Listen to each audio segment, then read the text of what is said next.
Hello, beautiful community. My dear younger brother, David, dropped off a trail load of this bull oak wood some 6 or 7 years ago.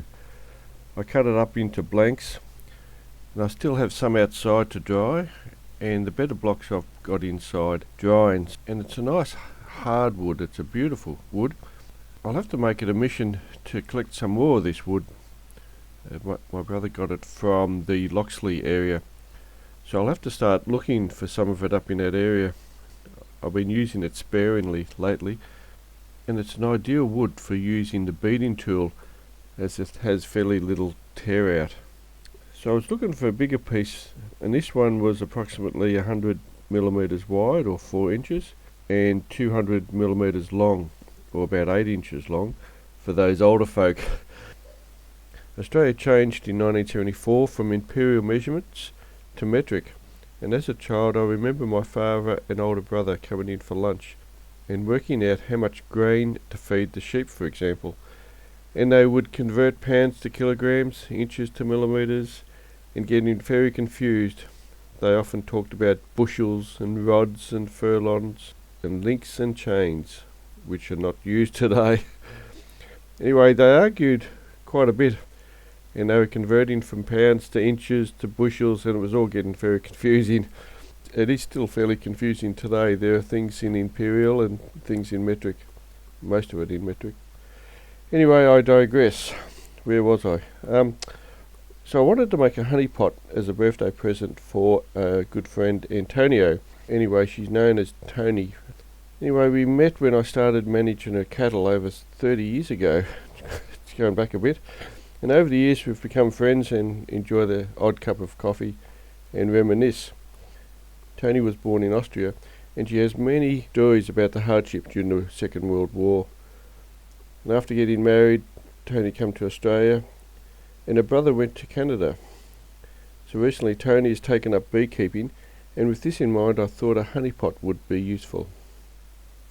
I went through the process of decorating the outside with the beading tool, and I did one just as a practice, just to make sure that the wood didn't tear out, and of course the bull oak is quite a nice wood and there was no tear out.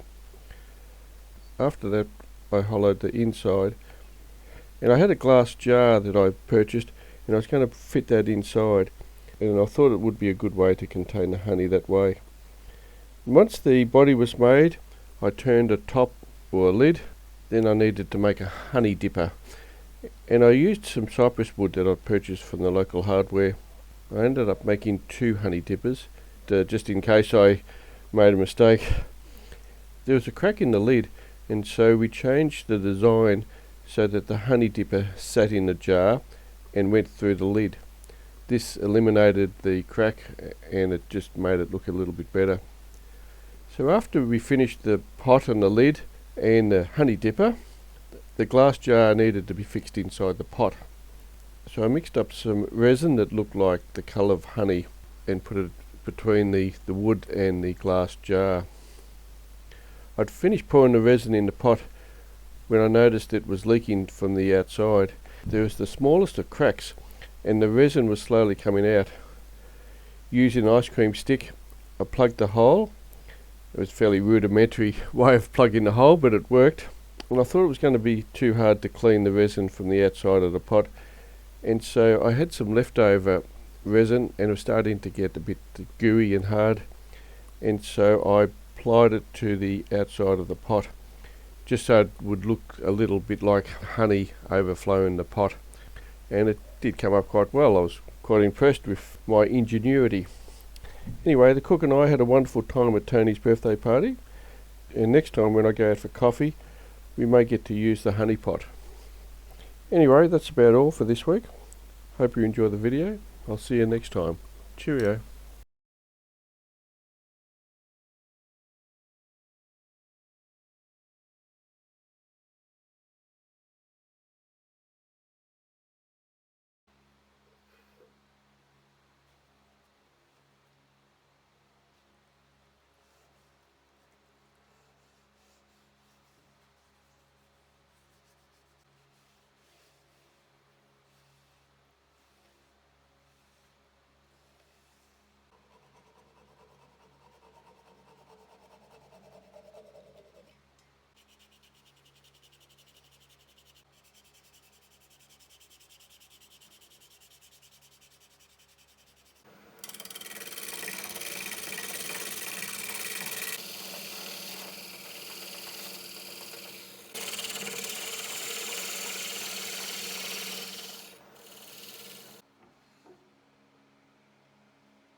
That's better. Much better.